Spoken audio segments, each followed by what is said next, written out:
ஆமா ஆமா இப்ப இந்த 30% ஏன் வரமாட்டாங்கன்னு பாத்தீங்கன்னா அவங்களாம் ஐஃபை வெயில் எங்களுக்கு ஒத்துக்காது, லைன்ல நிக்க முடியாது. ஏமா அஜித் வந்து ஓட்டு போடுறாரு லைன்ல, போன தேர்தலில் சைக்கிள் ஓட்டிட்டு வந்து விஜய் ஓட்டு போட்டாரு, ஆமா எல்லா விவிஐபிகள்லாம் வந்து போடுறாங்க.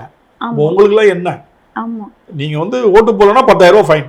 சீரியஸாக சொல்றேன். அந்த இதை கொண்டு வந்தாங்கன்னா நீங்க வந்து விழிப்புணர்வு பண்றதுக்கு வந்து பிட் நோட்டீஸோ அங்கங்க டிவி வச்சோ ஓட்டு போடுங்க மக்களை வந்து வர சொல்றதை விட சிம்பிளா ஜனநாயக கடமை ஆட்டாம ஓட்டு போடாம இருக்கிறவங்க, முறையான காரணம் இல்லாம ஓட்டு போடாதவர்கள் 10,000 ரூபாய் ஃபைன் அப்படின்னு சொன்னாலே போதும். நீங்க இதுக்கு செலவு பண்ற காசே வேஸ்ட்.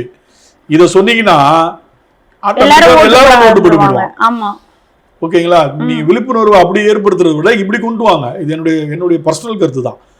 100% வாக்கு வரும்போது அவனுக்கு தேவைப்பட்ட பிரதமர் அவன் தேர்ந்தெடுப்பான், அவனுக்கு தேவைப்பட்ட முதல்வரை தேர்ந்தெடுப்பான், அவனுக்கு தேவைப்பட்ட கவுன்சிலரை தேர்ந்தெடுப்பான். இதைதான் நீங்க வந்து கொண்டு வரணும். இப்போ பக்கத்தில் இருக்கிற கேரளாலாம் பார்த்தீங்கன்னா 85-90% வாக்குப்பதிவாகும். இப்போ நடந்து முடிந்த பாண்டிச்சேரி தேர்தல் 90% வாக்குப்பதிவாயிருக்கு.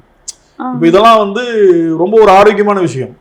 அப்படி வரும்போது தான் நமக்கு நல்ல கேண்டிடேட், நல்ல தலைவனை, நம்ம நல்ல முதல்வரை வந்து நம்ம தேர்ந்தெடுக்க முடியும். ஆமா கண்டிப்பா சார்.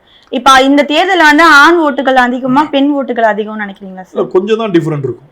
ரெண்டு பேருக்குமே பார்த்தீங்கன்னா ஒரு 7 கோடி 8 கோடி பேர் இருக்காங்கன்னா அதில் வாக்காளர்கள் 5 கோடி 6 கோடி நம்ம சொல்றோம்னா ஒரு 10 லட்சம் 20 லட்சம் முன்ன பின்ன இருக்கும். பெண்கள் தான் கொஞ்சம் அதிகமாக இருப்பாங்கன்னு நினைக்கிறேன். சரி, இந்த தேர்தலில் வந்து துணை ராணுவம் எல்லாம் வந்திருக்கு அப்படின்ற மாதிரி சொல்றாங்க. இந்த பாதுகாப்பு எல்லாம் எந்த அளவுக்கு இருக்கும்னு நீங்க நினைக்கிறீங்க சார்? இல்லை, எப்போதுமே தேர்தல் அப்படின்னும் போது வேற இந்த தமிழ்நாட்டில் தேர்தல் நடக்குன்னா வேற மாநிலத்திலேருந்து மத்திய அரசு சார்பாக அனுப்புவாங்க, கம்பெனின்னு வாங்க. B1 C1 இந்த மாதிரி ஒரு கேட்டகரி இருக்கும், துணை ராணுவம் படையினர் அனுப்புவாங்க. அது எப்போதும் வர்றது தான். அவங்க வந்து எதுக்காக வருவாங்கன்னா எல்லா பூத்துலேயுமே 2 பேர் 4 பேர் 5 பேர் இருப்பாங்க. ஏன்னா லோக்கல் போலீஸ் பாதுகாப்பு இருந்தால் அந்த லோக்கல் அரசியல்வாதிகள் இருக்கும்போது அவங்களுக்கு சப்போர்ட்டாக இருந்துடக்கூடாது அப்படின்றதுக்காக வெளி மாநிலத்திலிருந்து வர வைக்கிறது. ரெண்டாவது அவங்க யாரும் என்னெல்லாம் பார்க்க மாட்டாங்க.